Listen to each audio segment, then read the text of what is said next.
O rei Davi já estava em idade bem avançada, à beira da morte, e precisava designar alguém para substituí-lo.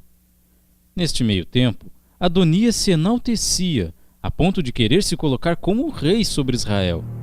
E o que ele fez?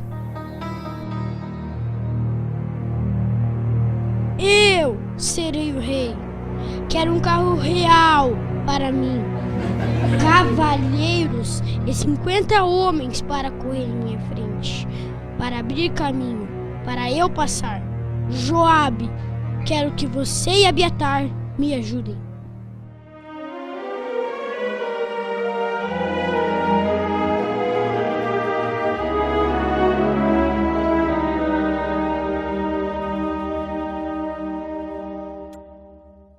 Por fim, Adonias ofereceu sacrifícios de ovelhas, de bois e de bezerros gordos. Ele convidou todos os seus irmãos, os filhos do rei, e todos os homens de Judá, os servos do rei. Mas não convidou Natã, o profeta, nem Benaia e os guerreiros valentes, nem Salomão, seu irmão. Natã ficou sabendo do assunto e foi até Batseba. Você não ouviu dizer que Adonias se tornou rei? E o nosso senhor Davi não está sabendo de nada disso. Portanto, vou lhe dar um conselho. Vá ao rei Davi e diga-lhe: não foi o meu senhor, o rei, que jurou a sua serva: seu filho Salomão se tornará rei depois de mim? Então por que Adonias se tornou rei? Enquanto você ainda estiver falando com o rei, eu entrarei e confirmarei as suas palavras. Sabendo disso, Batseba vai ao encontro do rei.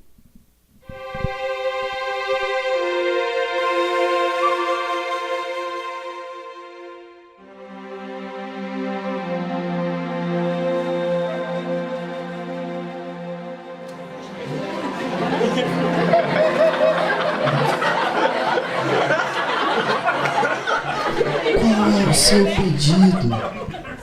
Davi, meu rei, o Senhor jurou a sua serva, por Jeová, seu Deus, que Salomão se tornaria rei. Mas agora Adonias tornou-se rei e está festejando com seus amigos. O povo de Israel quer saber: quem realmente se sentará no trono como seu sucessor? Se Adonias se tornar rei, certamente eu e Salomão seremos mortos como traidores. O profeta Natã está aqui.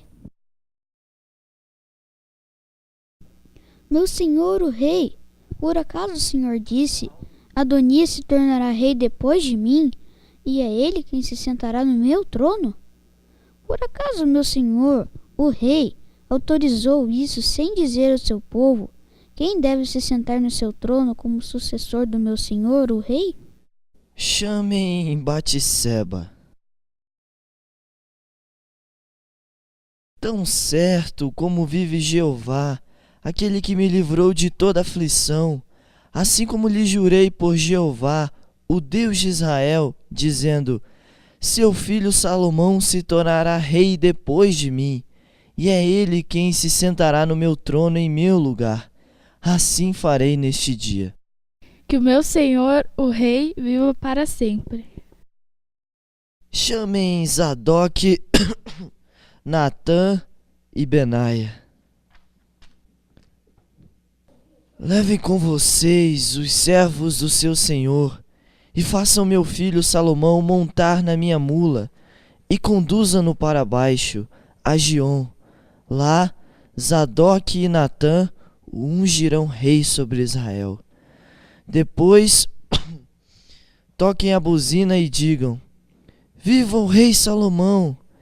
Então volte aqui e ele se sentará no meu trono. Ele será rei no meu lugar, e eu o designarei como líder de Israel e de Judá. Amém. Que Jeová, o Deus do meu senhor, o rei, confirme isso.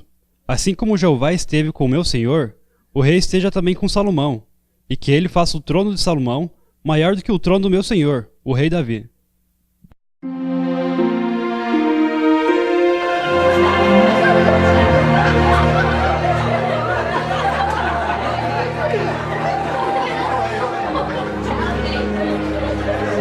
Então Zadok, Natã e Benaia foram e ungiram Salomão como rei.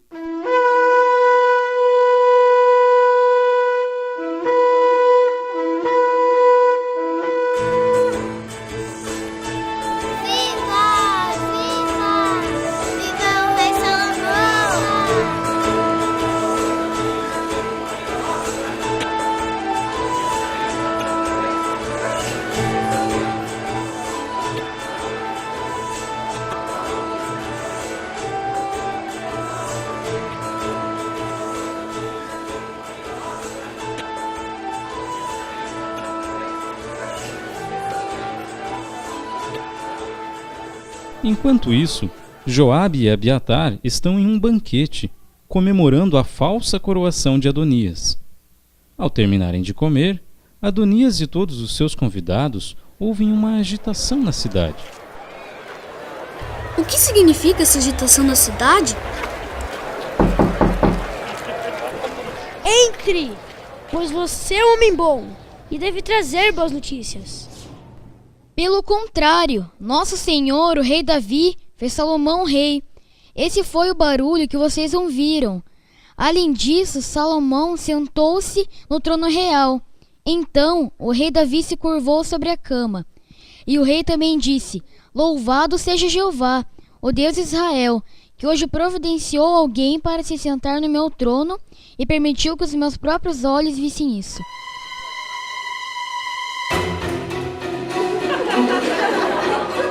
Que Salomão não me mate!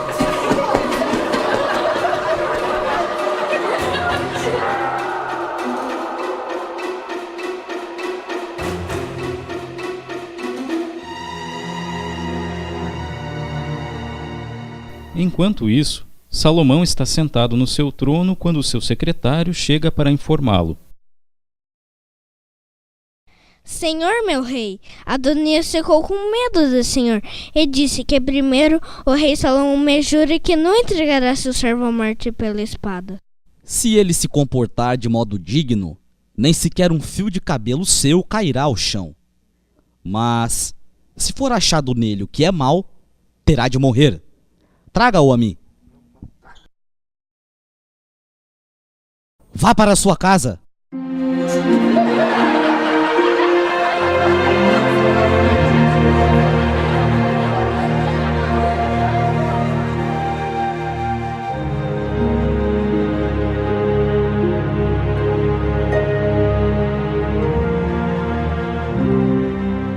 Após dispensar Adonias, Salomão vai até o quarto do seu pai para receber instruções.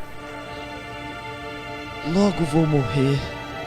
Portanto, seja forte e seja homem. Cumpra a sua obrigação para com Jeová, seu Deus, andando nos seus caminhos e obedecendo aos seus decretos, aos seus mandamentos, às suas decisões judiciais e às suas advertências, conforme estão escritos na lei de Moisés.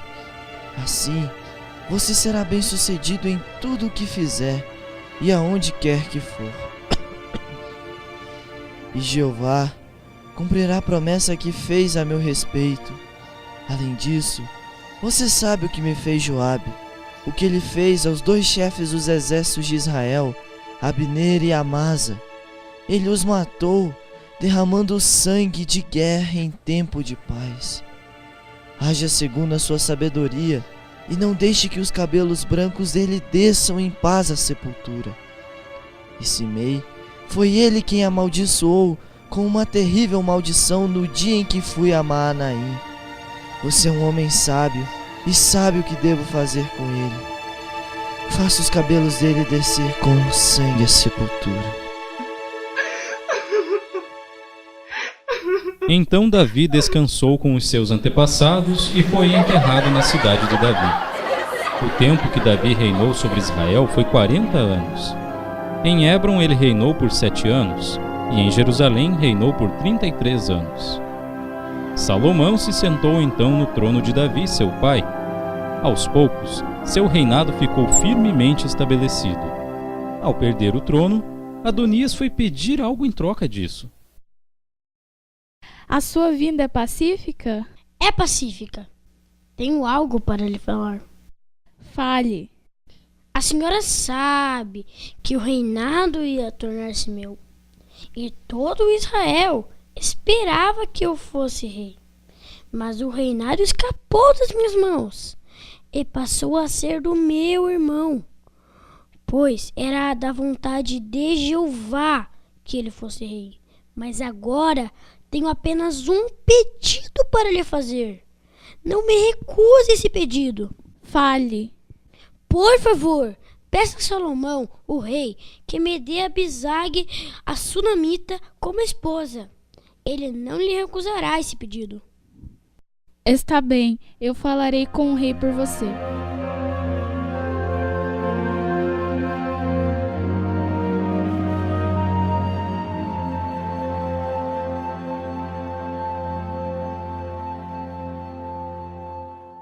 Batseba vai ao encontro do rei Salomão, que, ao vê-la, se curva e ordena colocarem um trono à sua direita para ela. Tenho um pequeno pedido para lhe fazer. Não me recuse esse pedido. Faça-o, minha mãe, pois não recusarei o seu pedido. Dê Abisag, a sunamita, como esposa ao seu irmão Adonias. Por que está pedindo o Abisag, a sunamita, para Adonias? Só falta a senhora pedir também o reinado para ele, pois ele é meu irmão mais velho e tem o apoio de Abiatar e de Joabe. Que Deus me castigue, mas hoje Adonias será morto. Benaia, vai e golpeia Adonias até a morte. O rei Salomão enviou imediatamente Benaia, que foi e golpeou Adonias, e ele morreu. Chamem Abiatar. Vá para os seus campos em Anatote. Você merece morrer, mas neste dia não o matarei, porque você carregou a arca do soberano Senhor Jeová diante de Davi, meu pai, e você compartilhou todas as dificuldades que meu pai passou. Mas, de agora em diante, estará fora do sacerdócio de Jeová. Quando Joabe soube da morte de Adonias, ficou com medo e fugiu para a tenda de Jeová. Salomão ficou sabendo onde Joabe estava e deu a seguinte ordem a Benaia: Benaia, vá e mate-o. Venha para fora! Não! Vou morrer aqui! Benaia, sem saber o que fazer, volta e conta para Salomão sobre a recusa de Joabe de sair da tenda de Jeová. Salomão atende seu pedido e pede para executá-lo ali mesmo. Benaia volta, golpeia Joabe e o mata.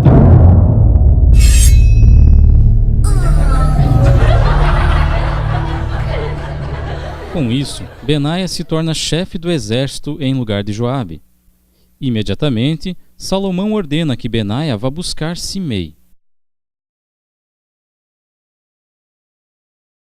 Construa uma casa em Jerusalém e fique morando ali. Não saia da cidade para nenhum lugar. No dia em que você sair e atravessar o vale do Cédron, pode ter certeza de que morrerá. O seu sangue recairá sobre a sua própria cabeça. Sim, meu rei, vou obedecer a sua ordem. E Simei ficou em Jerusalém por um bom tempo. Mas, 3 anos depois, 2 escravos de Simei fugiram e procuraram refúgio em uma cidade vizinha. Quando Simei ficou sabendo disso, foi atrás de seus escravos e desobedeceu a ordem de Salomão. Saiu de Jerusalém e depois voltou. Quando Salomão ficou sabendo da desobediência de Simei, mandou chamá-lo imediatamente. Não pus sob juramento por Jeová e não o avisei. No dia em que você sair daqui e for para qualquer outro lugar, pode ter certeza de que morrerá? Então, por que não guardou o juramento que fez perante Jeová e a ordem que lhe dei? Benaia, golpeie este homem imediatamente. Assim, o reino ficou firmemente estabelecido nas mãos de Salomão.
seja Jeová, o Deus de Israel, hoje providenciou alguém para se sentar no meu trono